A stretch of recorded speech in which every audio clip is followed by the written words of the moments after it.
Novembris, un, protams, kā konference ir, nav nejauši izvēlēta šī te diena. 25. novembris, kā zināms, ir ANO starptautiskā diena vardarbības pret sievieti izskaušanu. Novembris, un, protams, kā konference ir, nav nejauši izvēlēta šī te diena. 25. novembris, kā zināms, ir ANO starptautiskā diena vardarbības pret sievieti izskaušanai. Nu, un tādā sakarā tad arī šodien mēs Jelgavas Zonta klubs tā kā esam organizējušas, inicējušas šo te konferenci. Un atsaucoties uz ANO, tad der atgādināt, ka 93. gada ANO izdotajā deklarācijā par vardarbību pret sievietēm izskaušanu vardarbība tiek definēta. Jebkura uz dzimumu balstīta vardarbība, kas rada vai var radīt fizisku, seksuālu vai psiholoģisku kaitējumu vai ciešanas, starp vardarbības draudus, iespiešanu vai patvaļīgu brīvības atņemšanu, neatkarīgi no tā, vai tas notiek publiskajā vai privātajā telpā. Nu, lūk, un tādējādi ANO šo te 25. novembri ir pasludinājusi par dienu cīņai pret vardarbību, bet ar to nebeidzas viss. Šai te dienai šodienai seko vēl 16 aktīvisma dienas, un noslēdzas tikai 10. decembrī, kad ANO, kuru ANO ir pasludinājusi par starptautisko cilvēktiesību dienu. Un šī gada 16 aktīvisma dienu tēma ir apvienoties, lai izbeigtu vardarbību pret sievietēm. Nu, lūk, mēs Zonta International, tā kā sieviešu organizācija, tad kopš 2012. gada arī ir pievienojusies šai te kustībai, un ik gadu jau, kā jūs redziet, vairāk kā 10 gadus organizē dažādus pasākumus un kampaņas ar lozungu Zonta saka nē vardarbībai pret sievietei. Nu, protams, mēs arī Jelgavas Zonta klubs, kā daļa no starptautiskās sieviešu organizācijas, arī piedalāmies, arī sniedzam savu ieguldījumu, taču mēs Jelgavas Zonta klubs vairāk savu misiju, savu lomu šī jautājuma risināšanā saskatām kā sabiedrības izpratnes vairošanu, sieviešu un arī sieviešu izglītošanu. Lūk, un ja mēs runājām par ANO, tad ANO uzskata, ka šādas starptautiskās dienas, jeb arī šādas starptautiskās nedēļas ir ļoti labs tāds līdzeklis, kā pievērst sabiedrības uzmanību dažādiem aktuāliem jautājumiem, varbūt arī vairot izpratni par dažādiem aktuāliem jautājumiem, arī fokusēt politiķu, tā teikt, uzmanību uz jautājumiem un, protams, sniegt risinājumu šo jautājumu risināšanā. Nu, lūk, un tad Zonta klubs, Jelgavas Zonta klubs, kā jau teicu, bez tā, ka mēs tā kā cenšamies savā ikdienā, savā darbībā iekļaut sabiedrības izpratnes vairošanu un galvenokārt koncentrējoties uz sieviešu izglītošanu, tad jāsaka, ka pēdējos gados mēs organizējam arī dažādas akcijas, un, piemēram, pagājušajā gadā visi varbūt nezin, bet mēs organizējām Alunāna muzejā izstādi Skaistums izglābs pasauli, tādējādi pievēršoties sabiedrības uzmanību pret vardarbību. Un aicinājām uzlūkot sievieti kā unikālu, krāšņu, smaržojošu ziedu, kura maigais pieskāriens mūsu dzīvi padara skaistāku un krāsaināku. Lūk, tas bija pagājušajā gadā, tas ir viena fotogrāfija no mūsu izstādes. Šogad mēs esam tā kā ieplānojušas veselu kampaņu šo te 16 dienu laikā, un šo mēs kampaņu aizsākam šodien ar šo konferenci, taču šo te 2 nedēļu laikā ir paredzētas arī 3 atvērtās lekcijas, un šo lekciju tēmā un mērķis ir varbūt sekmēt, vairot tādas prasmes, kas ir nepieciešamas, lai tieši iestātos pret vardarbību. Ļoti ceram uz atsaucību un ļoti ceram, ka šīs te atvērtās lekcijas tiks, nu, tā kā, ka šīs lekcijas tiks apmeklētas. Pasākumu šī te kampaņa izpratnes vairošanai par sievieti noslēgsies 9. un 10. decembrī, kad mēs Jelgavas zontes kopā ar sievietēm no Igaunijas mācīsimies dažādas lietas par vardarbību, vardarbības indikātors, kā to atpazīt, un 8. decembrī, protams, mums ir ikgadējais zontu pasākums No sirds uz sirdi, kur mēs godināsim medmāsas un arī atklāsim izstādi. Kā zināms, tad veselība ir viens no tādiem stūrakmeņiem arī cīņā pret vardarbību. Nu, lūk, un tad šodien mūsu konference ir, tā kā bija plānota līdz 1:00. Mēs skatīsimies, kā būs. Tad sākumā būs mana ļoti īsa informācija par to, ko mēs darām izpratnes vairošanai par vardarbību pret sievieti. Tad mums ir laipni piekritusi Gailes kundze no Labklājības ministrijas sniegt ieskatu Stambulas konvencijā un termina dzimums izpratnē, un tā tālāk, ja. Un tad maza kafijas pauze, un tad mūsu Jelgavas zonta klubā biedris, ceru, dalīsies ar savām zināšanām un arī ar pieredzi par to, kas un kā. Lūk, un tagad par mūsu zonta klubu.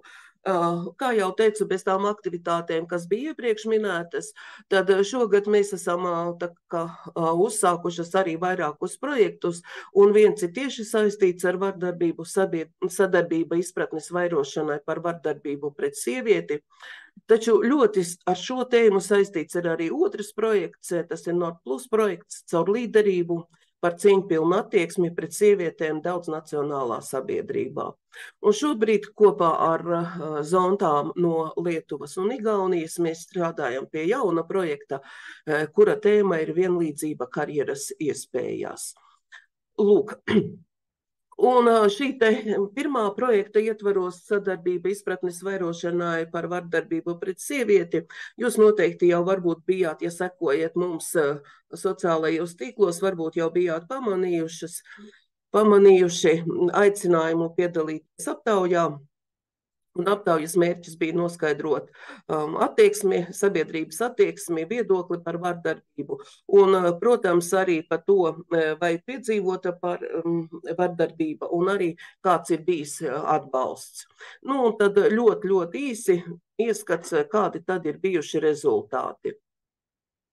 Šobrīd ir saņemtas 84 atbildes, protams, tas ir gadījumu pētījums, bet tas tomēr parāda, ka, protams, nevienam nav nekādu šaubu, ka tajā gadījumā, ja cilvēkam iesit, ja cilvēku grūsta un vai citādi fiziski ietekmē, tad katrā ziņā tā, protams, ir vardarbība.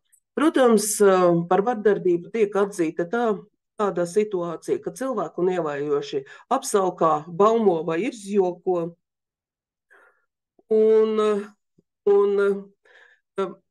Protams, jā, bija arī daži jautājumi par ekonomisko vardarbību, piemēram, kad ģimenes locekļi pieprasa atdot algu vai ģimenes locekļi atņem naudu. Un tad ir vairāki tādi, arī jautājumi, kas patiesībā kas izraisa diskusijas, un tas ir, piemēram, ja kāds lūdz jūsu telefonu, lai uzrakstītu īsiņu, jūs redzat, kad, šeit var redzēt, ka tomēr lielākā daļa mūsu respondentu domā, ka drīzāk nē vai noteikti nē. Un tieši tāpatās ir, ja lūdz aizdot naudu, un, protams, diskusijas izraisīja jautājums, ka cilvēku apskauj. Piemēram, dzimšanas dienā. Ja tā kā daļa to uzskata par vardarbību, bet tomēr lielākā tiesa domā, ka tas tā nav. Lūk, tad jautājums, vai ir piedzīvotā vardarbība. No mūsu respondentiem, kas 92% bija sievietes un vairāk kā 50% bija respondenti ar augstāko izglītību. Jūs redziet, ka emocionālu vardarbību ir piedzīvojuši vairāk nekā 70%.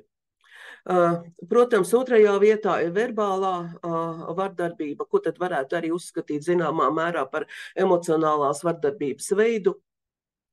Un fiziskā vardarbība ir trešajā vietā.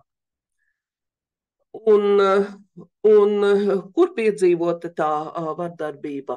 Nu, vislielākais gadījumu skaits, protams, ir ģimenē. Vairāk nekā puse saka ģimenē. Taču arī darba vieta ir ļoti nozīmīga vieta, kurā notiek vardarbība. Kā jūs redziet, gandrīz 46% saka, ka darba vietā arī ir piedzīvota vardarbība.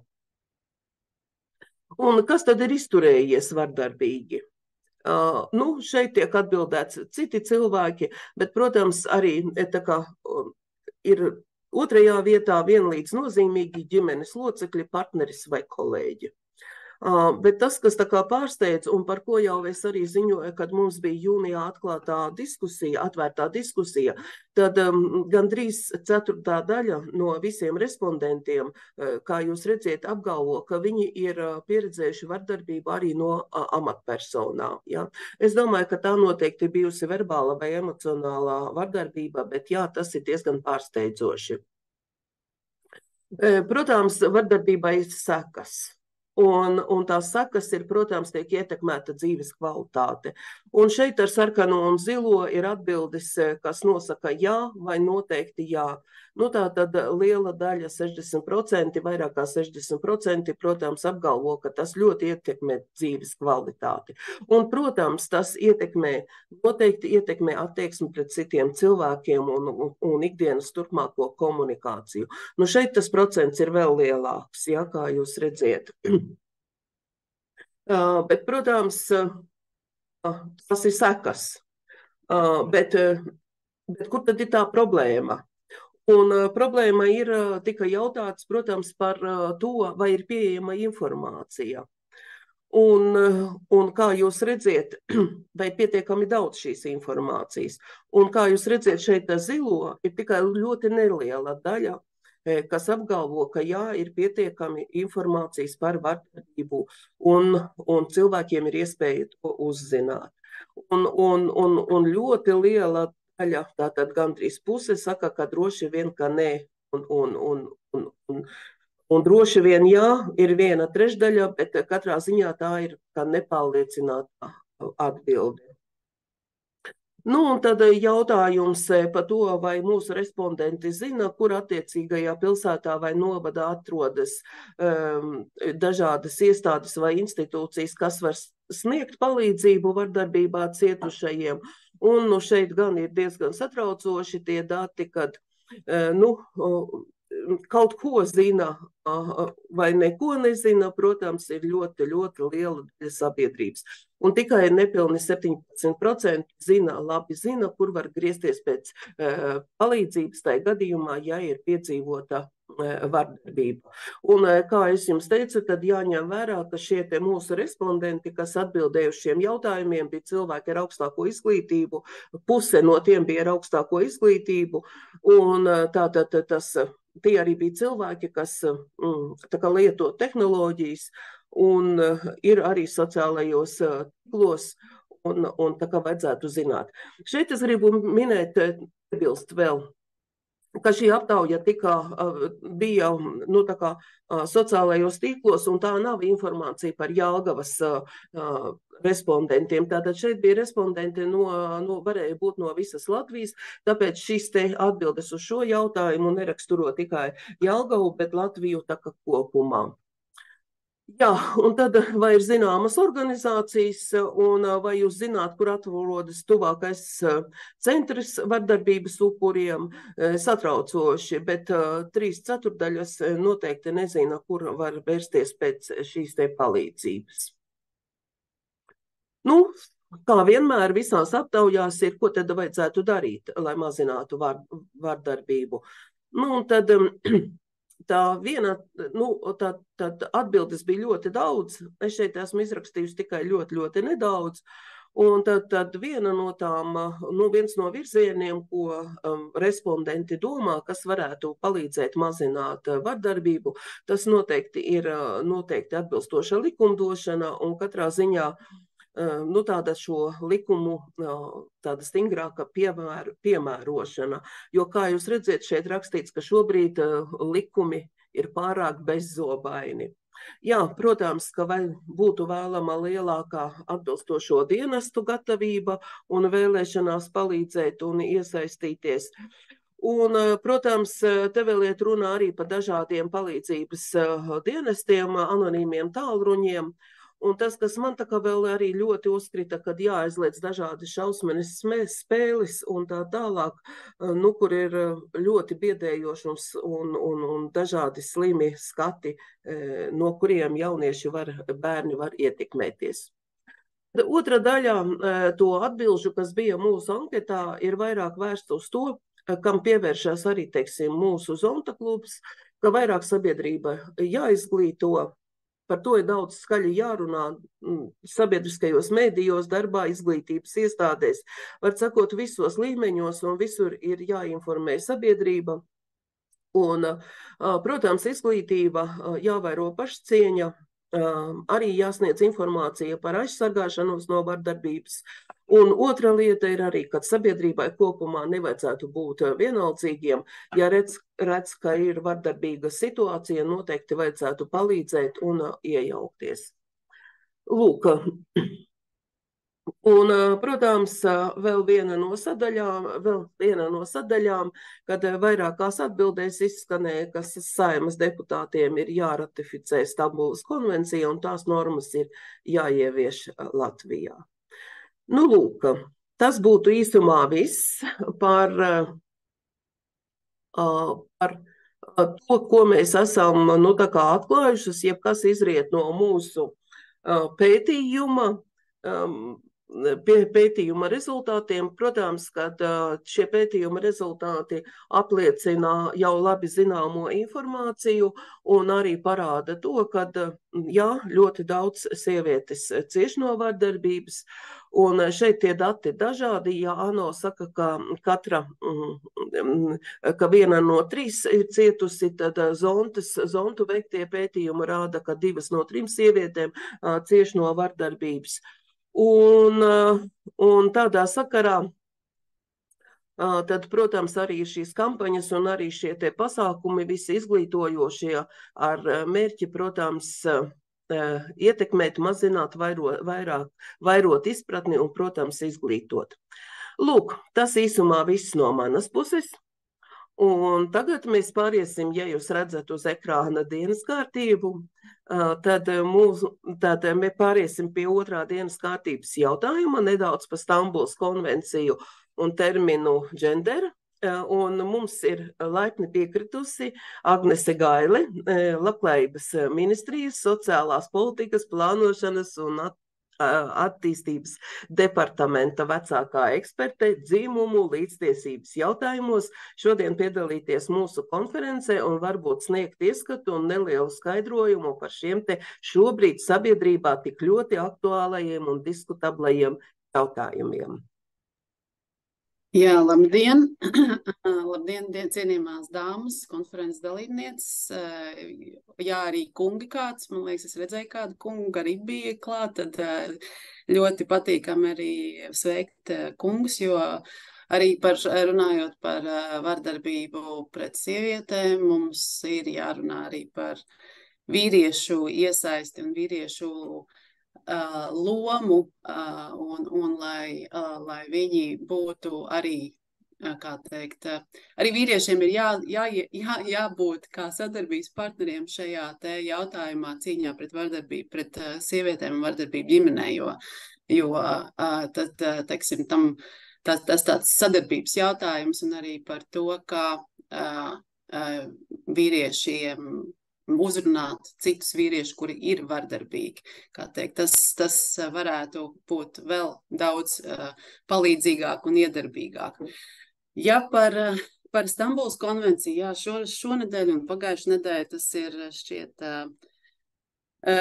mēdīju centrā un viens no tādiem ļoti uzmanību pievērsts šim jautājumam ir ļoti lielā mērā.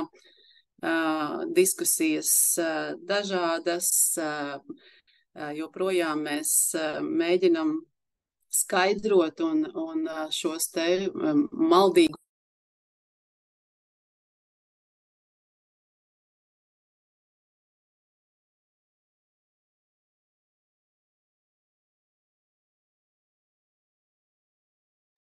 Tāņa ir izslēgta.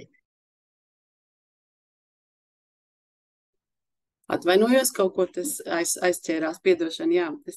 Tātad, jā, Stambulas konvencija šobrīd ir tādā mūsu gan mediju, gan arī mūsu darba kārtībā ļoti daudz laika aizņem, jo šobrīd diskusijas notiek Saeimā, juridiskajā komisijā.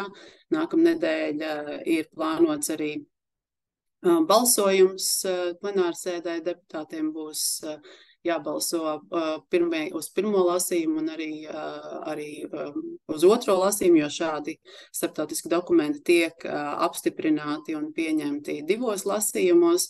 Tā kā cerēsim, ka viss notiks tā, lai šī te konvencijas ratifikācija tiktu apstiprināta un, teiksim, viss tas tālākie procesi varētu notikties tā, kā tiem ir jānotiek.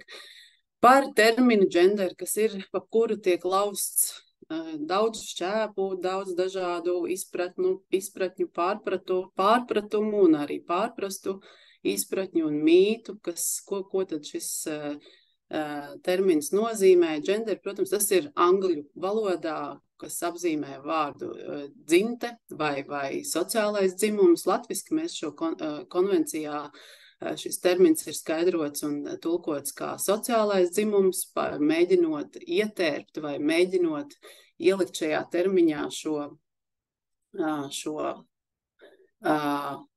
sociālās lomu ideju vai sociāli to, ka sievietes un vīrieši, protams, viņi ir bioloģisks būtnes un ir 2 dzimumi un to neviens nenoliedz, bet ir šīs te lomas, kuras mēs dzīves laikā spēlējam vai iegūstam, esot dažādās vidēs, kļūstot par vecākiem vai esot skolā, augot ģimenēs savās, veidojot savas ģimenes. Līdz ar to, teiksim, mēs tās lomas, mēs esam darbinieki, mēs esam sievas, mēs esam vīri, attiecīgi vīrieši, protams, teiksim, ir sabiedrībā tās gaidas vai tās, ko sabiedrībā ir iedomājusies un uzskata, kas sievietei un piedienētos un ko mēs sagaidām no sievietes un ko mēs sagaidām no vīrieša.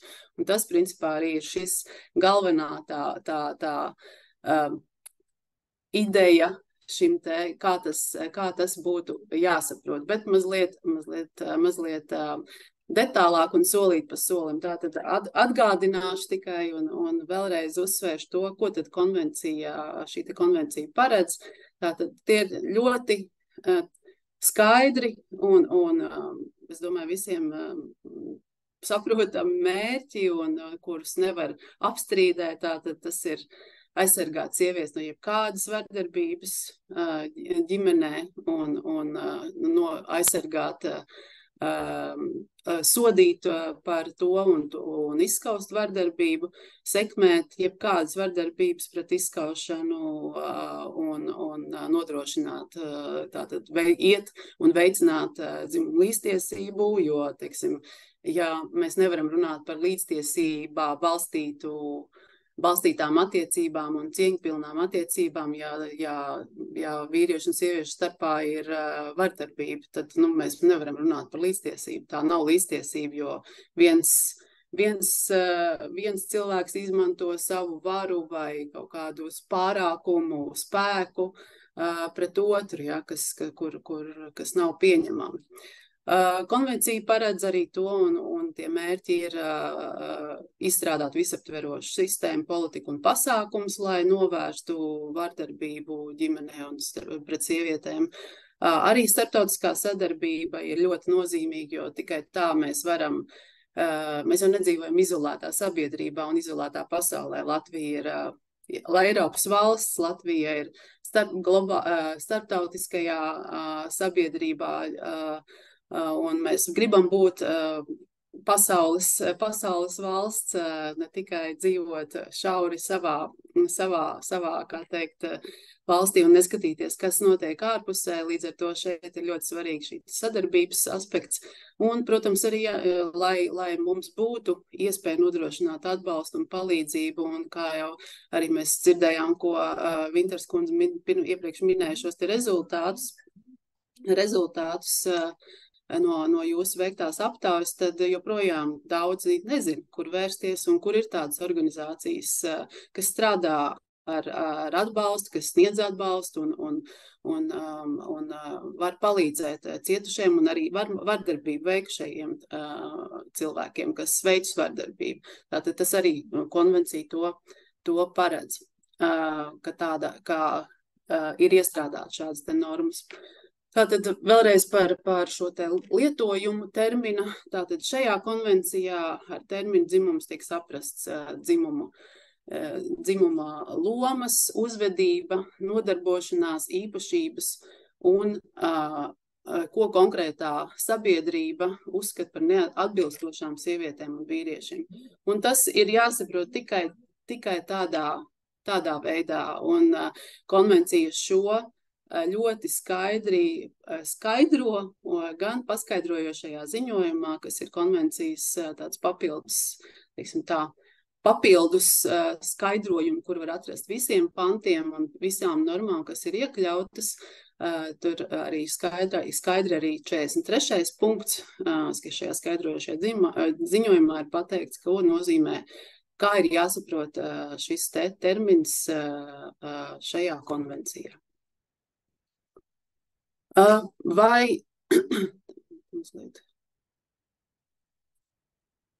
Protams, ka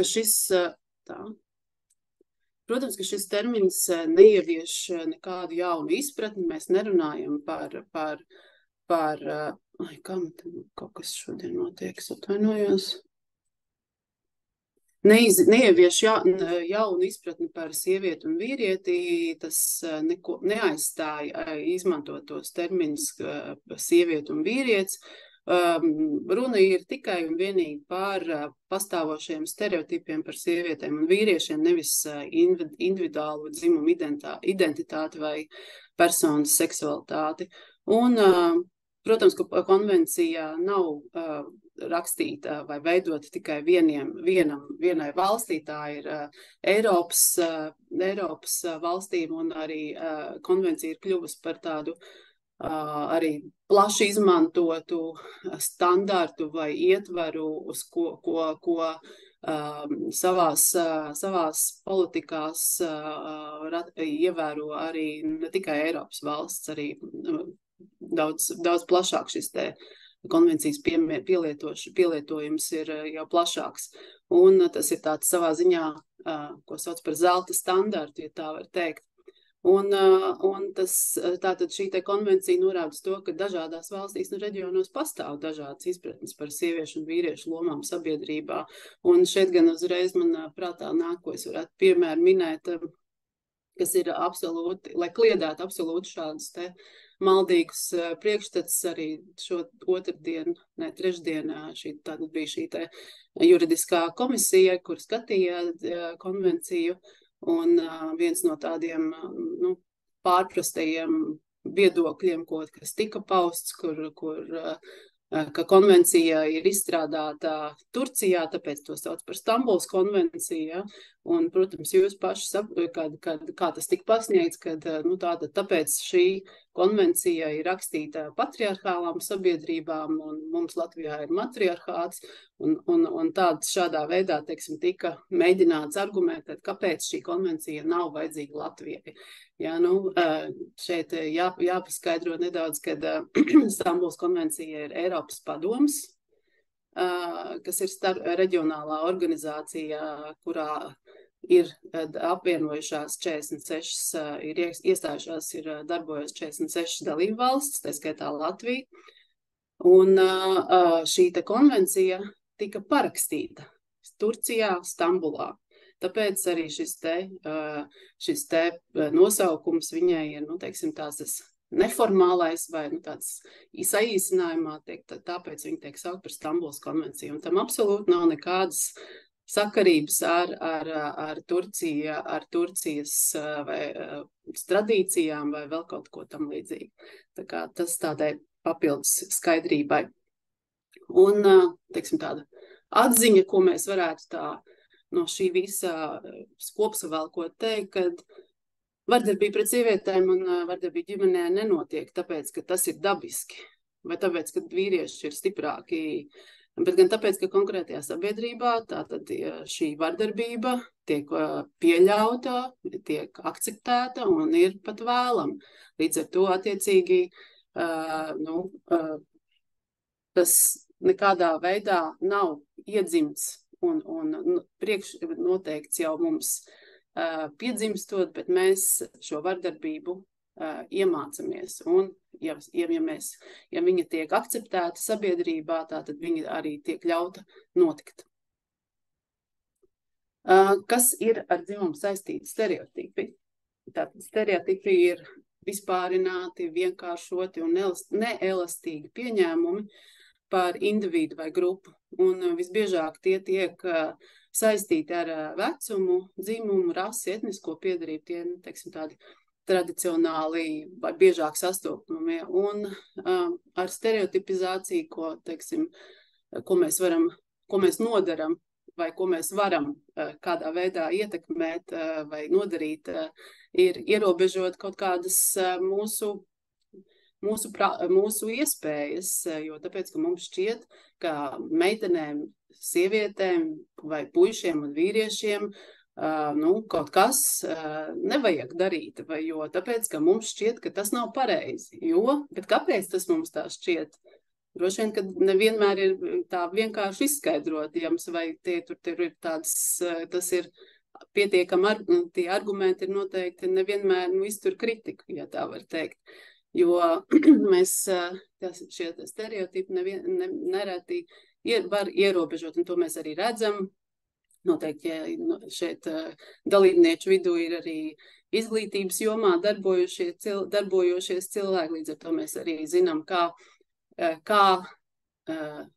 var vai kā notiek, un ko mēs varbūt savā ikdienā redzam un darbojamies skolas izglītības sistēmā, redzam, kā mēs vai iedrošinam, vai cik lielā mērā iedrošinam puišus un meitenes uz kaut kādām lietām, ko izvēlēties, un atbalstam to viņu izvēli, kas varbūt kopumā liekas, tas varbūt nav tā kā ne meitenēm īsti pierunājums vai citā gadījumā puišiem. Līdz ar to, iespējams, mēs tādā veidā jau nocērtam saknē kaut kādas viņu iespējas uz kaut ko viņu dzīvē, kas būtu ļoti forši, un viņiem tas tieši ir tas, ko viņi grib darīt. Bet mēs apkārtējie sabiedrība kaut kā to mūsu prāt, to mūsu viedokli esam uzspieduši, un tāpēc neļaujam tam attīstīties. Tas attiecībā uz stereotipiem. Un cik tad ir izplatīti dzimumu saistīti stereotipi? Šeit daži dati no ANO attīstības programmas pētījuma par dzimumu sociālā normu indeksu, kas bija 2020. gadā. Un tātad, kas būtu tāds galvenais, ko šeit varētu minēt, ir tātad 90% cilvēki ir vismaz viens pret sievietēm kā grupu vērsts stereotips. Un vairāk nekā puse no cilvēkiem uzskata, ka vīrieši ir labāki līderi joprojām. Un tāpat 40% aptaujot domā, ka vīrieši labāk vada biznesu. Savukārt, gandrīz trešdaļa no visām aptaujātājiem, tā skaitā sievietēm, uzskata, ka vīram ir pieļaujams sist sievu. 50% aptaujāto vīriešu uzskata, ka vīriešiem uz konkrētu darba pozīciju vajadzētu būt vairāk tiesībām nekā sievietēm. Šis tātad ir ANO, tātad tas ir iekļauj ne tikai arī Latviju, bet ne tikai. Protams, ANO ir vairāk kā 180 valstis, 190. Līdz ar to šī tā bilde ir par visu pasauli, bet joprojām, kā mēs redzam, šie stereotipi ir dzīvi. Un, ja runājam par stereotipiem Latvijā, tad arī Latvijā mēs neesam kaut kas īpašs un atšķirīgs. Mums stereotipi un aizspriedumi joprojām ir dzīvi. Īpaši tas ļaunām mainās, protams, ejam uz tādu citādu sabiedrību, bet joprojām ir aizspriedumi par vīriešu iesaisti rūpēs par bērniem, gan no sabiedrības puses, gan darba devējiem. Tāpat vīrieši biežāk nekā sievietes piešķir sev lielāku lomu politiskajā sfērā, arī naudas, kā arī darba un naudas pelnīšanas jomā, respektīvi, vienmēr var būt kaut kādas, ja mēs redzam arī īpaši kaut kādas nozarēs, ja skatāmies, tad tur, teiksim, finanšu jomā, tur mēs ir sievietes, bet tomēr salīdzinoši mazāk. Politikā, jā, šobrīd mēs varam teikt, ka mums ir tāds pozitīvs tā situācija, kad pie augstākās amatpersonas mums ir sievietes, no 3 ir 2, teiksim, sievietes, tātad, kas ir, protams, pozitīvi, bet droši vien tam nebūtu jābūt kā kaut kam īpaši, ko vienmēr izcelt, bet mums taču ir, vai mums taču bija toreiz, ja, un mums tas nav, bet ka tam ir jābūt tādam, pats par sevi saprotamam, jo mēs var būt gan sievietes, gan vīrieši, jebkurā jomā, un tam nav jābūt kaut kādam izņēmumam. Mums jābūt tam ir kā vērtībai, kā ikdienai, kā pats par sevi saprotams, bet, diemžēl, mēs redzam, ka joprojām mēs ejam tikai uz šādu te situāciju vai to apziņu. Un, jā, arī sievietes biežāk sastopas ar aizspriedumiem vai stereotipiem biznesā, netiek uztverts tikpat nopietni kā vīrieši. Protams, ka tā situācija mainās, bet joprojām tomēr tie stereotipi ir diezgan spilgti un koši. Šeit dažas tādas ieskatam, kādu mēs publisko telpu sev nereti varam ieraudzīt apkārt, ko mēs varam ieraudzīt, kā mūs uzrunā vai kā mēģina uzrunāt sabiedrību, vai pieaicinot darbā, vai arī tādā publiskā vidē uz ielas, piedāvājot pakalpojumus, kas ir tie tēli vai kā mēs gribam pievērst sev uzmanību. Es teiktu, ka droši vien nav tas labākais, kādu mēs un tādu, tas nebūtu pieņemams šādā veidā reklamēt savu uzņēmumu un aicināt, kur vēl darbā. Šeit vēl arī tāds, teiksim, reklāma vienmēr tas ir tāds labs indikators un labs sabiedrības izpratnes un varbūt tādas izglītotības spogulis, kur mēs varam redzēt, kā mēs uzturam, kā sabiedrībā tiek uztverts sievietes, vīrieši, kādas ir tās attieksmes, un tas tā diezgan uzskatām. Un kā tad var veicināt vai ietekmēt, ko šie stereotipi nodara, un kā var veicināt vardarbību ģimenēm, vardarbību pret sievietēm. Tātad tās ir ekspektācijas, pieņēmumi par sievietes lomu ģimenē un attiecībās. Tas tie paši stereotipi par to, ka jāuzņemas sievietē ir viss rūpes kas saistīts ar māju, ar bērniem, protams, sievietes ir emocionālākas, jā, tas jau tādā standarta tāda izpratne, un vīrietis mums vienmēr ir tas racionālais un prātīgais, un bez emocijām, un sievietēm vienmēr ir jāuzņemās rūpes un jāliek apkārtējiem justies komfortabli, ērti, jārūpējās, lai tā vide un viss būtu skaisti, jauki, mīļi un forši, lai nevienam nebūtu, kā teikt, pasir Dievs, neizsajustos negaidīts vai vēl kā citādāk. Savukārt arī vīriešiem ir uzlikts diezgan liels tāds sloks, ar ko viņi nereti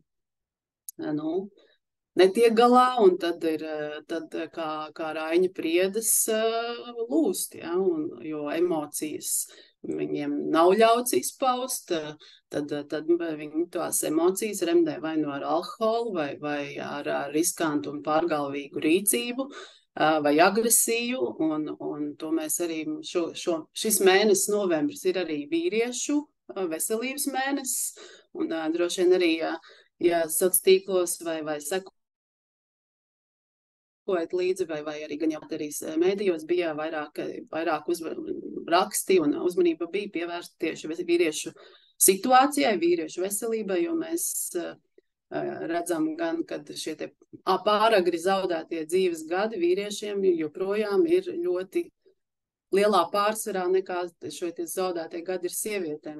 Tātad visi šie tie ārēji novēršamie nāves cēloņi, tie ir, teiksim, vīrieši.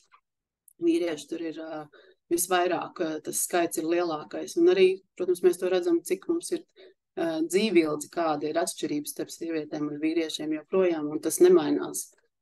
Tā kā ja runājam par dzimumu līdztiesību, tad jārunā protams, mēs runājam par abiem, par sievietēm un vīriešiem, jo līdztiesība nenozīmē tikai sieviešu situācijas uzlabošanu, bet abu situāciju uzlabošanu, kur tas ir nepieciešams kādās jomās un aspektos.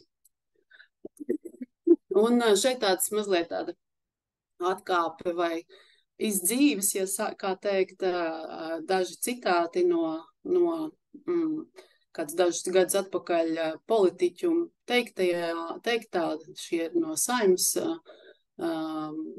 kanceles teiktie citāti, kad sievietes darbojas pēc emocionālās domāšanas, savukārt vīrieši pēc loģikas, un attiecīgi šis arī otrs citāts par tieši kā reiz bija par grozījumiem likumdošanā, tāda krimināla procesā, un kur bija šis te komentārs par to, ka tādi sīkumi, kā viegli miesas bojājumu, taču ir tik vienaldzīgi mūsu sabiedrībai. Teiksim, tā domā politiķis, kurš ir tautas ievēlēts parlamentā, kuram par to, cik svarīgi vai cik smagi vai kādu ietekmi atstāja vardarbīga rīcība.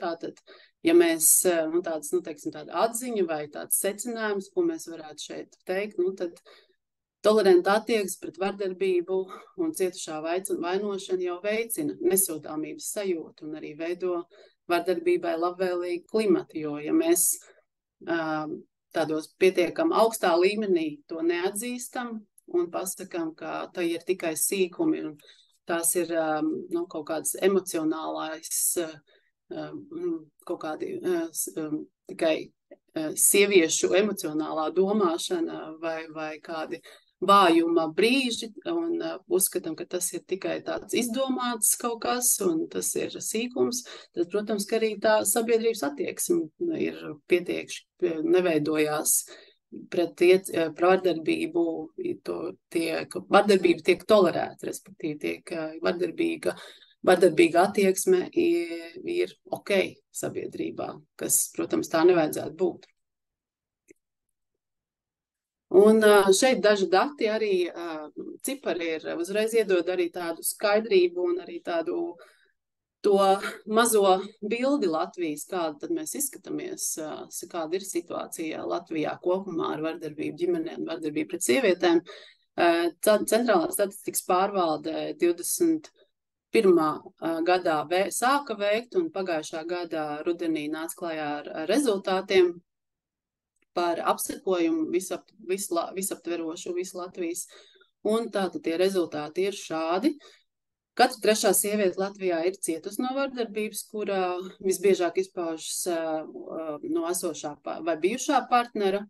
Un gandrīz 30% sieviešu attiecībās ir pieredzējuši arī psiholoģisko vardarbību. Mazāk, bet tomēr ir 4,4% sieviešu pieredzējuši seksuālo vardarbību attiecībās, 15,4% ir tātad fiziskā vardarbība piedzīvota, un sievietes pamatā cieš no atkārtotas vardarbības no savu partneru puses. Tātad tas nav vienreizējs negadījums, ja to tā var nosaukt. Bet tas ir atkārtoti un, protams, tam paliek ar paliekošām sekām. Un kas tāda negatīva un, man liekas, ļoti bēdīga tendence, kad gandrīz puse no sievietēm, kurām ir stipri ierobežojušas veselības problēmas, ir piedzīvojušas kādu no vardarbības veidiem no sava intīmā partnera.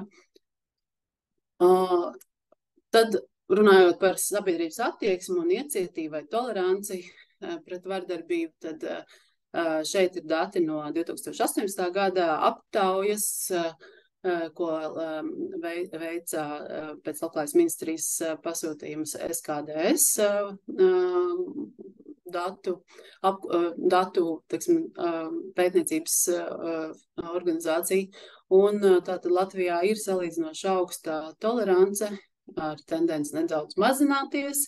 Ja mazināties šeit ir jāmin, kā 2016. gadā, kad tika veikts Eirobarometra, tāds pa visām Eiropas Savienības dalību valstīm pētījums, kur parādījās atkal, mums bija vēl bēdīgāka aina, kā sabiedrības iecietība pret vardarbību un uzskats, ka, teiksim, šādai rīcībai ģimenei nav vietas un tā būtu sodāmā, bija tikai 64% tā domāja Latvijas sabiedrības.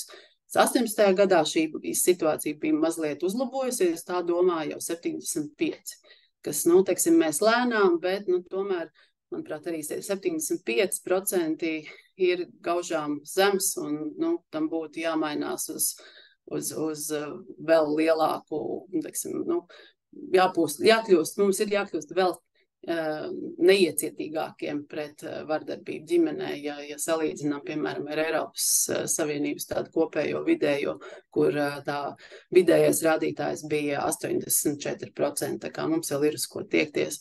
Un jāsaka, jaunieši ir daudz atvērtāki un elastīgāki runāt par piedzīvoto vai redzēto vardarbību, kas atkal tāda varbūt sliktā ziņa, ko mēs datos redzējām un rezultātos, kad kā pieņemamāku tomēr vardarbību ģimenē uztver un vecāki cilvēki. Un arī neskatoties to, kad arī arvien vairāk, ko mazliet vēlāk datus parādījuši, ka no vardarbības ģimenē cieši seniori, vecāki no saviem bērniem. Tā ir arī tāda ļoti slikta un negatīva tendence, kas ar vien, diemžēl, biežāk ienāk mūsu sabiedrībā. Un tāds mazliet arī vēl cipari, kas parāda to, ka lēnām, pamazām arī šī viens, ko jūs arī sākumā minējāt par šiem aptaujas, jūs veiktos aptaujas datiem, kur šī informētība, kur vērsties, ko vai zina, kādu palīdzību un atbalstu var saņemt, tad jāsaka, ka kopš 2015. gada, kopš Latvijā tiek no valsts finansēts šie pakalpojumi gan varmākām, kur ir veikuši vardarbību, gan cietušajiem, kuri cietuši no vardarbības, tad tie, kas saņem, tie, kas ir šo pakalpojumu saņēmuši un ir vērsušies pēc palīdzības, ir ar tendenci visu laiku nedaudz pieaugt ar katru gadu. Un kā jūs redzat, šie tā trepīti veidojās katru gadu, un 22. gadā šie dati ir šādi. Tātad, kad no šo rehabilitācijas pakalpojumu ir saņēmuši jau vairāk kā 700 sievietes un arī 690 vīrieši. Šeit ir abi divi pakalpojumi kopā. Un valsts policijas 22. gadā dati, kas parāda to, kāds ir tas profils par tiem cilvēkiem, kas ir cietušais, kas ir varmākā, kuros, teiksim, gadījumos ģimenēs, kur policija ir ieradusies ir pieņemts lēmums par nošķiršanu. Un kopumā tātad tie ir bijuši 647 lēmumi, tātad, kad policija ierodās ģimenē uz izsaukumu, kur ir notikusi vardarbība, tātad ir tiesības jau bez cietušā iesnieguma kopš pagājušā gada februāra tas ir iespējams pieņemt lēmumu par varmākas nošķiršanu no cietušā. Tātad varmākam šajā gadījumā māja, neskatoties to, ka viņš ir varbūt arī īpašnieks, tam nav nekādas nozīmes, ir jāatstāj šī mājoklis un ir aizliegums tuvoties. Un šis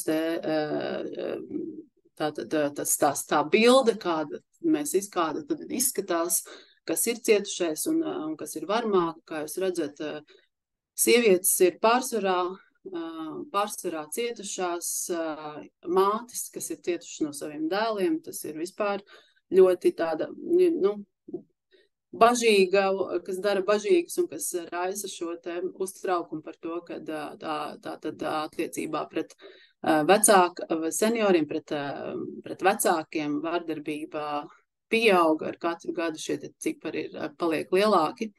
Un arī dēli pret saviem tēviem šādus vardarbību veids ģimenē. Tas, ko Stambulas konvencija konvencijā, kādi šie risinājumi ir iekļauti šeit stereotipu novēršanai, tātad par ko būtu jārunā, lai mēs nedzīvotu stereotipos un tomēr veicinātu šo līdztiesību sabiedrībā un mazinātu toleranci. Tātad to paredz arī konvencijas vairāki punkti, kur ir tātad paredzēts, ka ir jāveic izglītošana un izpratnes veidošana, pasākumi un programmas, tātad, lai veicinātu cieņpilnas uz līdztiesību balstītas savstarpējā cieņā attiecības starp sievietēm un vīriešiem, mazinātu toleranci pret vardarbību.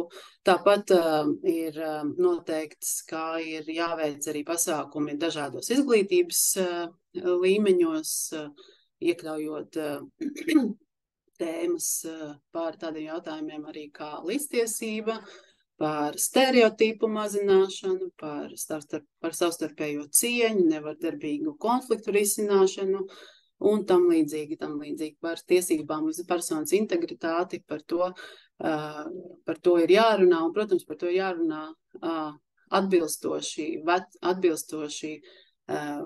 bērnu spēju attīstības līmenim un vecumam atbilstošā veidā un formā, kas ir ļoti būtiski, lai tas tiešām tiktu saprasts pareizi, nepārprasts, kā mums bieži patīk, kā mēs saskaramies Latvijā bieži vien ar dažādu pārprotot daudz ko. Un tas mazliet ieskicējuši par to, ko mēs kā ministrija, kā arī sadarbībā ar partneriem, sadarbības partneriem, gan citām ministrijām, gan nevalstisko sektoru esam darījuši līdz šim un arī domājam darīt tālāk nākotnē. Tie pasākumi jauniešiem par cieņpilnu attiecību veidošanu un vardarbības atpazīšanu. Tie ir stereotipu mazināšana izglītības procesā, tātad šeit arī par to pašu stereotipu maiņu un par tā saucamajām sieviešu un vīriešu tradicionāli jau tādām iesakņošām gan mācību izvēlēm, gan par profesijām, tātad domāt, kā ieinteresēt un veicināt interesi, piemēram, meitenēm par STEM jomu, savukārt zēniem par varbūt aprūpi, skolotāju un šī humanitārajām jomām vairāk. Protams, mēs joprojām un ilgi strādājam arī un turpināsim strādāt ar tēvu iesaistes bērnu aprūpē stiprināšanu. Tātad mums ir arī kopš pagājušā gada augustas ir veikts vairākas izmaiņas likumdošanā attiecībā uz bērnu kopšanas atvaļinājumiem un arī ir palielināts tēvu atvaļinājuma garums, nav vairs 10 kalendārās dienas, bet ir 10 darba dienas.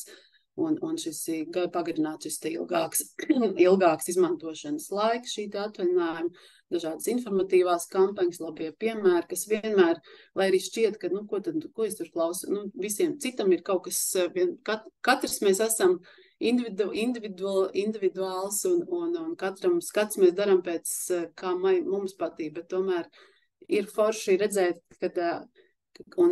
kādas ir tādas labās jaukās prakses un piemēri, no kuriem mēs varam tomēr arī iedvesmoties un mācīties un varbūt arī aizņemties kādas labas lietas un ieviest to savā dzīvē, savās kādās ikdienas lietās. Un arī, teiksim, šī sieviešu iesaist un redzamība netipiskās nozarēs un vadošās pozīcijās. Tātad šis arī ir viens no tādiem šo lomu modeļu maiņa, redzēt, ka var arī būt citādāk un savādāk. Šeit tāda mazliet ilustrācijai, šī ir Eiropas komisijas veidotā kampaņa par kā izbeigt stereotipus, tātad vairāk uz profesijām vērsta. Šī ir mazliet arī no kāda ir Latvijā īstenot 20. gadā bija arī Latvijā, mēs īstenojām kampaņu kas arī bija, mēs runājām par profesijām, par to, ka neatkarīgi no dzimuma ir iespējams būt jebkam, un tur nav ierobežojumu. Šī ir tādas labs piemērs, ko man patīk arī vienmēr demonstrēt, kā var runāt par stereotipiem. Šī ir, protams, nav Latvijas kampaņa, bet, teiksim tā, mazliet tulkojot tie, kur varbūt angliski nelasa, piemēram, She likes to argue, tātad viņai patīk diskutēt, tāpēc, ka viņa ir advokāte, vai pa labi šeit augšā viņa viņa iederās virtuvē, jo viņa ir dietologs, ja? Vai bērni ir viņas darbs ikdiena, jo viņa ir pediatrs. Un viņai interesē tikai cipari, jo tāpēc, ka viņa ir grāmatvedis. Ja? Var arī tādā veidā pilnīgi un ļoti mazliet ar humoru, mazliet ar tādu āķīti runāt par stereotipiem un kā teikt, latviski sakot, paķert arī šādā veidā.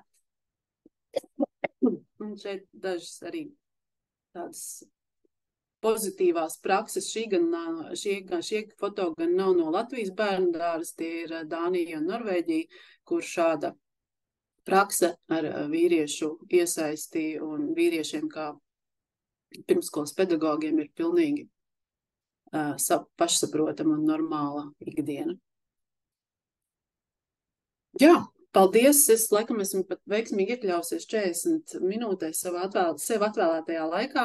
Ja ir kādi jautājumi, es būšu priecīgi atbildēt. Paldies. Jā, paldies jums. Tiešām, kolēģi un kolēģis, ja ir jautājumi, jautājiet. Es gribēju tikai vēl tā kā piebilst, papildināt, teikt. Mums, starp citu, bija arī ieplānots šodien bija uzaicinātas Aspāzijas, kā zināms, sieviešu invalīdu biedrībā. Diemžēl viņas tā kā nevarēja piedalīties, jo visur šodien notiek dažādi pasākumi, bet arī par invalīdiem runājot, ja, tad es saprotu, ka tā problēma ir ļoti aktuāla. Dažādā veidā, gan ekonomiskā, tātad atņem naudu un nedod naudu un tā tālāk. Otra lieta ir arī būtiska, tāda psiholoģiskā tā vardarbība, nelaiž no mājas ārā, neļauj tikties, ja, jo invalīdi parasti ir atkarīgi no kāda cita vai ne palīdzības, un tāpēc īstenībā tā problēma ar invalīdiem arī tā kā ir ļoti aktuāla. Lūk, vai kādam ir jautājums? Nu, es gribēju vienkārši pateikt, ka šī lekcija bija ļoti saturīga un izsmeļoša un paskaidrojoša. Un praktiski, ja mēs sāktu jautāt jautājumus, tad tā jau būtu cita diskusija. Ja, es domāju, ka man liekas, ka viss tā kā tika izskaidrots. Bet tas mans viedoklis. Paldies jums liels! Jā, vēl ir kādi komentāri, jautājumi? Jā, lūdzu, Signe. Komentārs. Liels paldies Agnesei. Šī nav pirmā nedēļas nogale, kad viņa velta laiku zontā. Man šķiet, ka mums kādu vismaz goda rakstu, ja ne vairāk būtu viņai jāpiešķir par šo labo darbu. Un runājot par stereotipiem, es gribēju padalīties ar vienu tādu piemēru, kas man likās labi raksturo šos te stereotipus. Mums nu pat Patriotu nedēļas laikā bija dažādas aktivitātes, kuras tika arī rādītas televīzijā. Un vienu vakaru es skatos, iet žurnālists tur pie svecīšu sienas un grib intervēt ģimeni. Un viņš vīrietis, sieviete ar bērniem, viņš pieiet pie viņiem. Tad sāksim ar ģimenes galvu.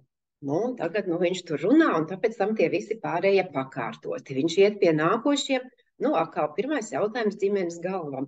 Un es domāju, no tā, it kā nevainīgi, bet tas ir tas piemērs, kur viņš sajūtās kā ģimenes galva, un tad ir kāds, kurš sāk tai sievietei diktēt, kur viņai iet, ko viņai darīt, un tad tie pārējie domā, viņš ir ģimenes galva un viņš ir pelnītājs, un viņam nepienāks bērnu kopšanas atvaļinājums. Un tāds ikdienišķs piemērs, kas man liekas, mēs parasti neaizdomājamies līdz tam, ko tas nozīmē, bet kas parāda to, kā mēs uztveram vīriešus un sievietes. Bet vēlreiz liels paldies, Agnese, jums! Paldies! Un tad dosim vārdu Signei turpināt. Signe iepazīstinās ar sevīm un pastāstīs dažādām zontu aktivitātēm. Lūdzu! Paldies! Tā, es tagad mēģināšu to savu ekrāniņu Jā. Palaist.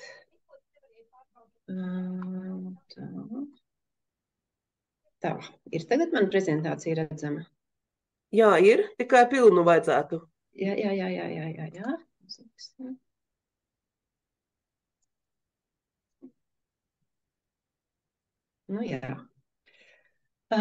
Liels paldies, es esmu Signe Rozenberga, Rīgas zontu kluba prezidente un mūsu 21. reģionā, zontu reģionā, es esmu ANO un Eiropas padomes komitejas locekle. Un liels paldies vēlreiz Annai un Jelgavas zontām par iespēju satikties. Vienmēr liels prieks tikties un diskutēt ar jums. Un šodien es gribētu mazlietiņ pieskarties starptautiskām lietām, jo šī ir starptautiskā diena, un tad pastāstīt sīkāk par to, ko mēs darām Rīgas zontu klubā. Anna jau stāstīja mazliet par vēsturi, bet es te saliku arī tādu laika līniju, kad un kā sākās, radās šī ideja par starptautisko dienu vardarbības izskaušanai. 93. gadā... Es atvainojos. Signe, mums nav pilnais ekrāns un neiet uz priekšu, man vismaz. Tā. Jā, tiešām neiet. Jā, mums visām tā ir. Jā, tā ir. Tā, tūlīt es te pamēģināšu, būs mainīt.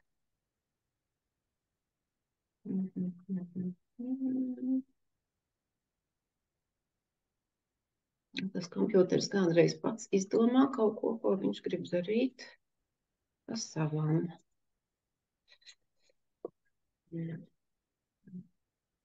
Tagad būs acīm redzot, bet vajag izņemt ārā tur, kur tie 3 punkti. Jā. Haide. Presenter view. Augšā. Otrais, jā.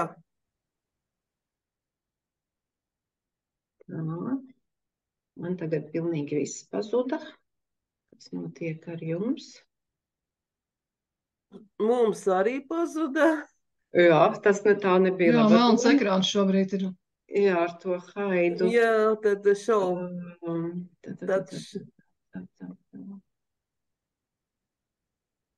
Es pamēģināšu palaist vēl vienreiz viņu. Display settings. Signe, ja drīkst, varbūt mums arī šādi ir gadījies, bet mēs esam pārkoduši šo te lietu, kā strādā, kad ir jums jāatver pilnais skats kompjuterā, un tad jūs, kad ejat uz share screen, jūs to screenu šērojat, un tad viņam vajadzētu aiziet. Aizverat ciet, visu ciet, share, un tad, kur jums, tā kā jādalās ar ekrānu, nevis ar prezentāciju. Jā, tad viņam vajadzētu aiziet. Jā, viņš jums tagad rāda kaut ko arī, bet šito... Jā, viņš rāda visus. Nē, man rāda pirmo, es redzu pirmo slaidu. Varbūt, Signe, pamēģiniet uz Jā, tagad es redzu otro slaidu. Tagad aiziet. Jā, bet ir tie... Bet šitas man ir tikai mazais ekrāns. Nē, lai paliek varbūt, bet var redzēt visu, jā. Jā, ja es sākšu kaut ko tagad zūmot, vienkārši negribās arī kavēt laiku jūsējo.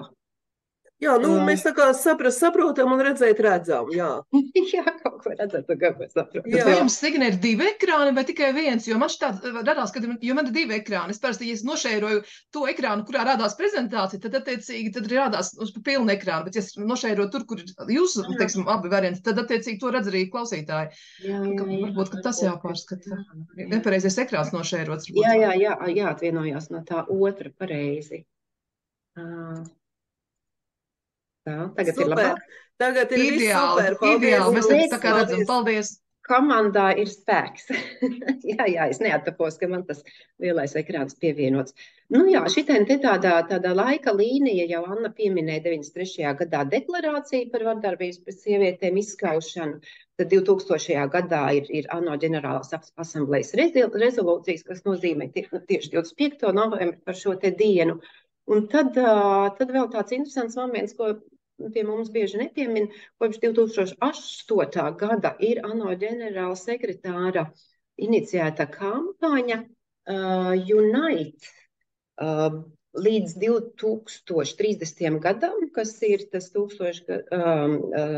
Sustainable Development Goals termiņš, izbeigt vardarbību pret sievietēm. Es mazliet dažus vārdus par to pateikšu arī vēlāk. Un kā jau Anna teica, 12. gadā tad arī Zonta International sāk šo kampaņu.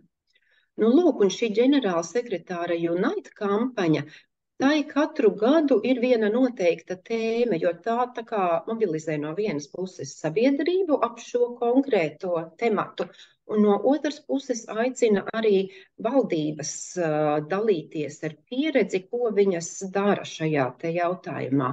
Un šī gada Unite kampaņas tēma ir investēt vardarbības pret sievietēm un meitenēm novēršanā.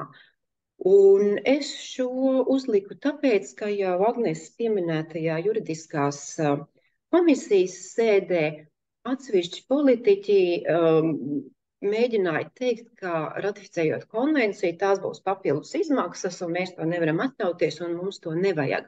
Un es tā nodomāju, cik ļoti tas ir pretrunā ar to, uz ko aicina pasaule un ko dara citas pasaules valstis, un tādas pilnīgi aplamas lietas, kas skan no mūsu deputātiem dažkārt. Un šeit nedaudz informācija par publikācijām, ko mani bijušie kolēģi no UNODC, ANO narkotiku un noziedzības biroja sadarbībā ar UN Women regulāri publicē par dažādām tēmām, bet viens ir šīs ar dzimumu saistītā sieviešu un meiteņu nogalināšana. Un te mazliet tālāk, mazliet statistikas no šīs te pēdējās publikācijas, kas nu pat tagad ir laista klajā, pielāgojoties šai te 16 dienu aktīvismu kampaņai. Tur ir informācija globāli par to, kāda ir situācija pasaulē, un tad ir mazliet arī reģionālos griezumos. Piemēram, uz 100 000 sievietēm vidēji pasaulē 1,2 tiek nogalinātas no viņu ģimenes locekļiem vai intīmajiem partneriem. Un šeit te var redzēt arī kā tas izskatās reģionāli. Eiropā situācija ir salīdzinoši ļoti laba, bet es pēc tam vēl druscīt ielikšu šitajā te bildītē Latviju. Un tad mēs redzēsim, kā mēs izskatāmies uz pasaules fona.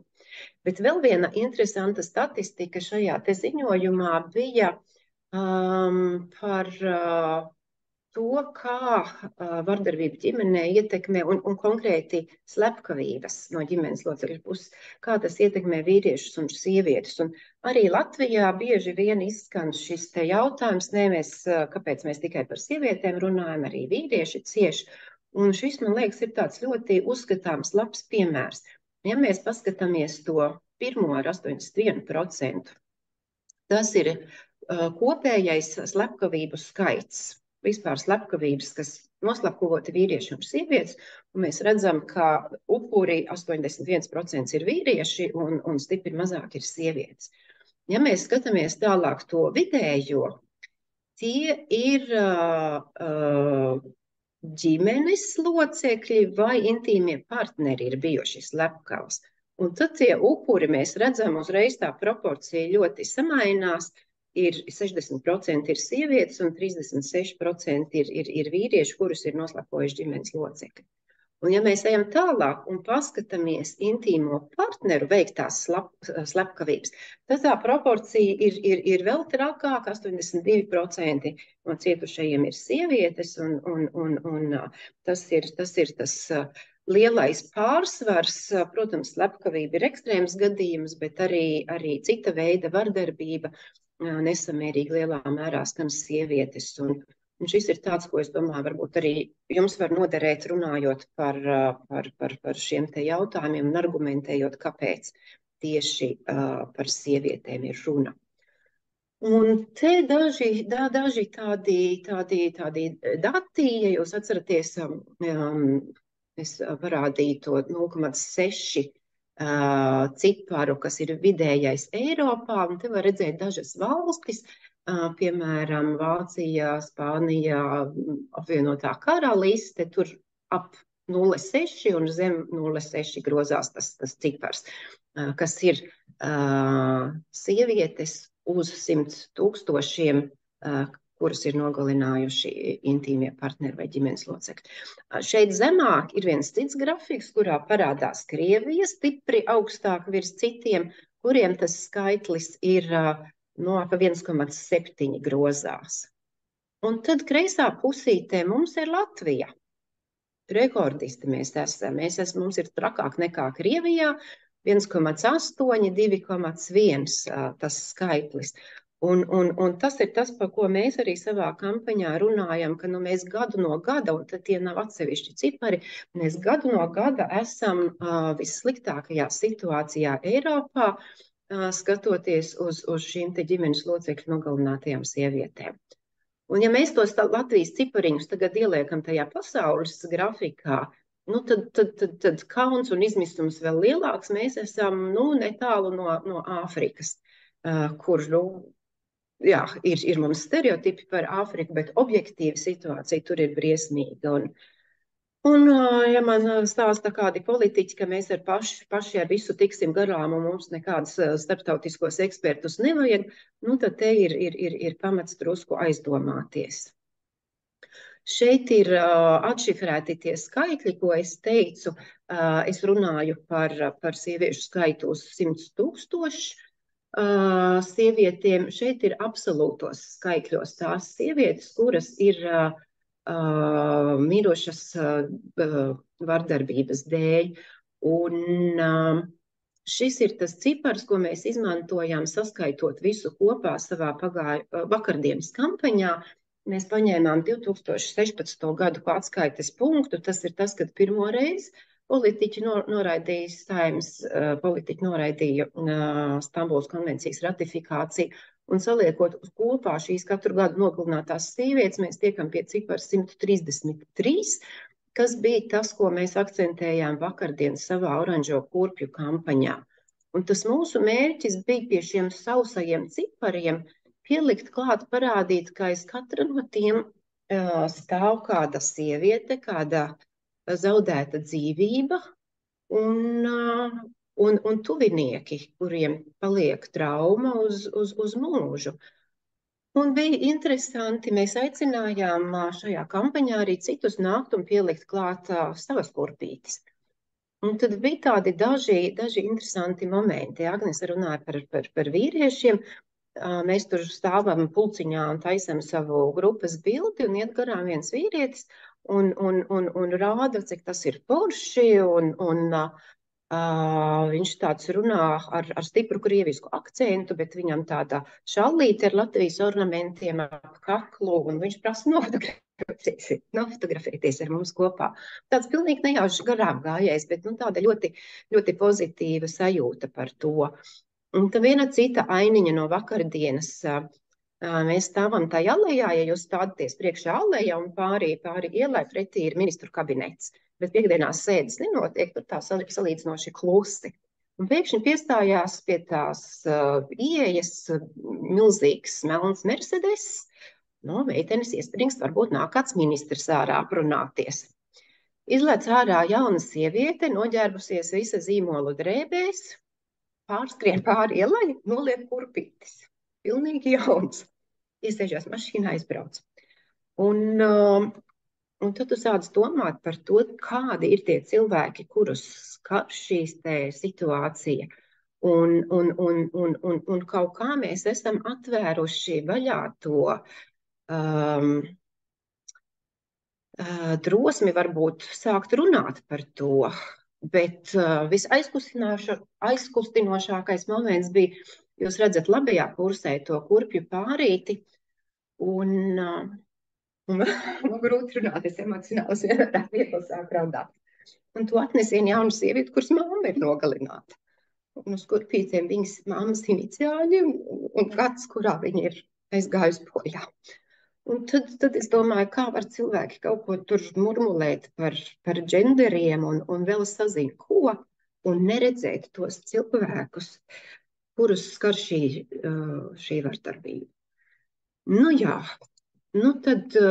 Pirms es pārēju tālāk pie mūsu kluba, te vienkārši noslēdzot to starptautisko daļu informāciju par vienu semināru, kas nākošajā nedēļā tiks prezentēts pētījums par digitalizācijas dārgo pusi, kā tehnoloģijas ietekmē vardarbību pret sievietēm. Tur ir arī saitīta, ja varbūt kādām gribās pievienoties un uzzināt vairāk, tad jūs to varat izdarīt. Un mūsu Zontu, ANO un Eiropas padomes komisija mēs esam sataisījuši vairākas tādas izglītojošas prezentācijas, gan vispār par Zontu sadarbību ar Eiropas padomi, tieši par Stambulas konvenciju, par ANO, un viņas ir arī latviešu valodā pieejams mūsu reģionā tajā mājaslapā. Tā kā, ja var nodara, tad droši meklējiet un varat izmantot. Un tagad mazliet par to, ko Rīgas Zonta klubs ir darījis šīs te kampaņas ietvaros. Te ir viena skaista kolāža no pagājušā gada, ko mūsu Iveta ir salikusi kopā. Mēs tikāmies pie vienas no zontām, un tā bija pirmā reizīte, ka mēs sākām tā vairāk diskutēt par to, kas tad ir Stambulas konvencija un kādi ir tās mērķi, un vai tiešām tā slēpj kaut kādas briesmas. Un īstenībā tā diskusija parādīja druscīt arī tādu sabiedrības modeli, jo bija mums sievietes, kas nesaprata vispār, ka Latvijā ir problēma, jo jūs zināt, zontas daudzas ir stipras, panākumiem bagātas sievietes, kā tā var būt, ja man kāds kaut ko, es viņu izmetu ārā un viņām likās, ka tas nav. Bija tādas, kurām bija bažas par visu šo te ar sociālo dzimumu saistītajām lietām. Bija vēl dažādi citi, tā kā tie argumenti, kas sabiedrībā ir izskanējuši. Tad mēs nolēmām, ka pamazām jāsāk ir skaidrot, pašām lasīt, mācīties, lai saprastu labāk. Un, nu, negāja mums viegli, mums bija arī tādi kategoriski noraidoši viedokļi, un pat tādi, kuri aktīvi izplatīja dažādu dezinformāciju. Mums bija klubā diskusija par to, ko darīt. Bija mums zondas, kas uzskatīja, ka tādām biedriem vispār nav vietas klubā, viņas būtu jāizslēdz. Bet nu, mēs tā kā uz tik radikālām lietām negājām. Mēs domājam, ka tomēr ar to izglītojošo un skaidrojošo darbu, ar pārliecināšanu mēs varam sasniegt vairāk nekā ar tādu karošanu.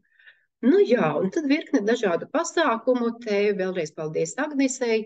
Lielā sanāksme mums bija Valmierā, kur Agnese skaidroja un kur mums diskusijas gan pirms, gan pēc tam un atpakaļ uz Rīgu braucot autobusā turpinājās.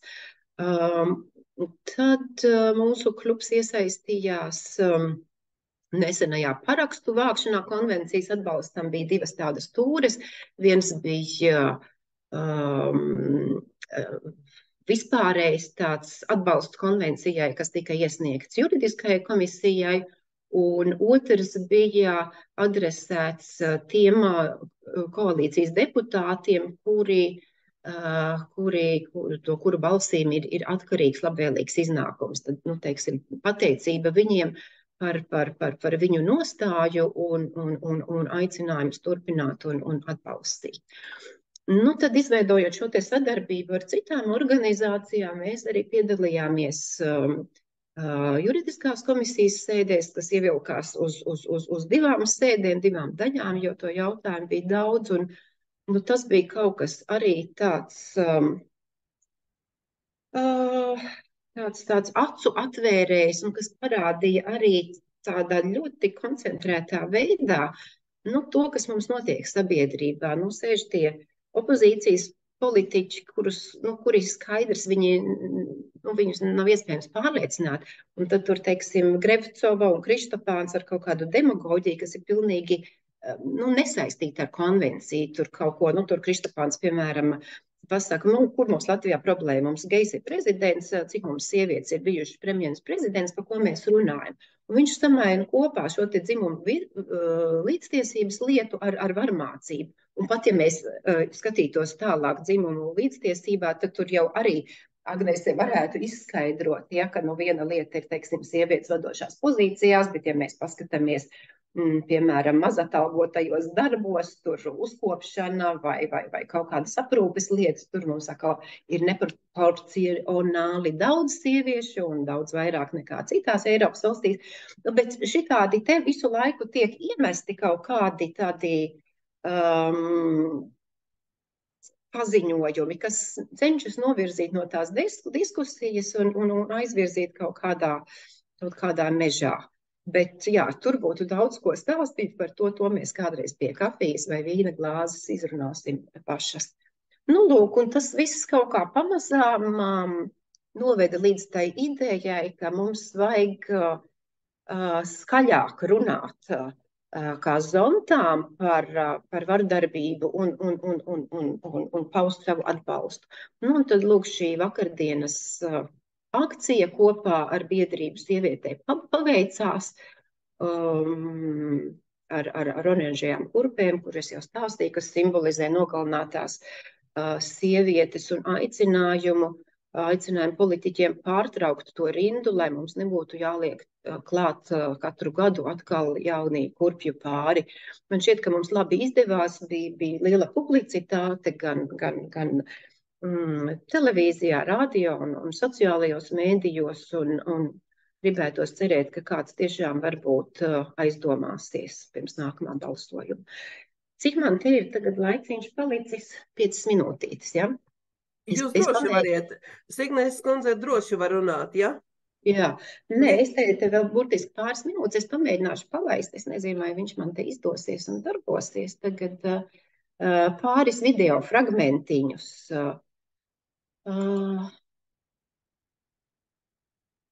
Šis ir no piketa pie Saimas. Es uzlikšu viņam tūlīt to skaņu. Tie ir cilvēki, kas protestē pret Stambulas konvenciju. Bet mēs neredzam laikam, es tā saprotu.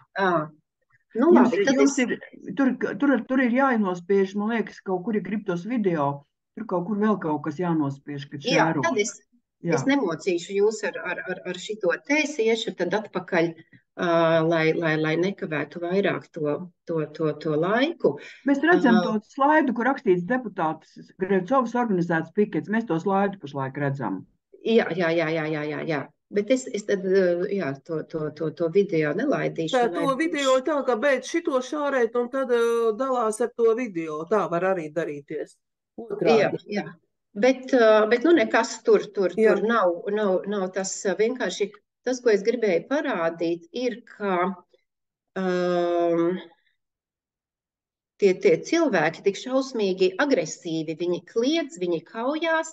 Tas žurnālists mēģina viņiem uzdot jautājumu, kāpēc viņi tur ir, un viņi lāga nespēja paskaidrot, nu tāda drausmīga, vienkārši brutāla agresija.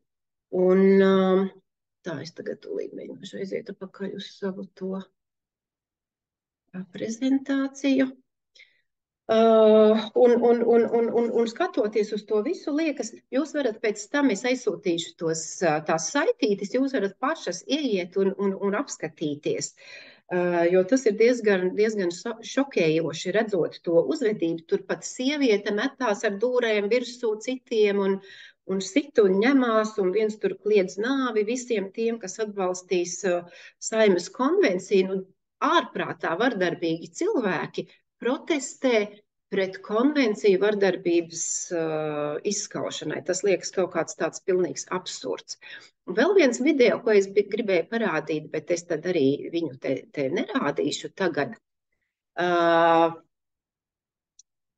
Un aicinājums Jelgavas zontām. Tas šajā te video bildītē Lesers stāv pie saviem atbalstītājiem un skaidro viņam balsojumus Saeimā par partnerattiecību regulējumu un Stambulas konvenciju. Un tad tur tādi divi momenti. Viens ir tie cilvēki, kas tur stāv, nu var redzēt, viņi tur neatšķir, kas ir partnerattiecības, kas ir Stambulas konvencija, nu pilnīgs ķīselis galvā. Bet tad tas, ko viņš tagad saka, ir, ka, mums tagad ir Ceļa Pīters un Brigmanis, tagad šie ir abi divi jāapstrādā, lai viņi nobalso pret to konvenciju. Un tad tur vēl viena kaut kāda kundzīte no Latgales deputāte, tad ar kaut ko mēs tur tā, un tad mēs savācam tās balsis, un tad mēs viņu izgāzīsim. Un tad man radās ideja, ka Jelgavas zontām vajadzētu parunāt ar Zaļo zemnieku savienību, sagādāt oranžas šlipses visiem vīriešiem. Man vakardien te sūta no Igaunijas, nepateikšu, tas bija parlamenta, laikam kaut kāds pasākums. Vīrieši tur saģērbušies oranžās kaklasaitēs, rāda savu atbalstu, atgādina par šo te starptautisko dienu vardarbības izskaušanai.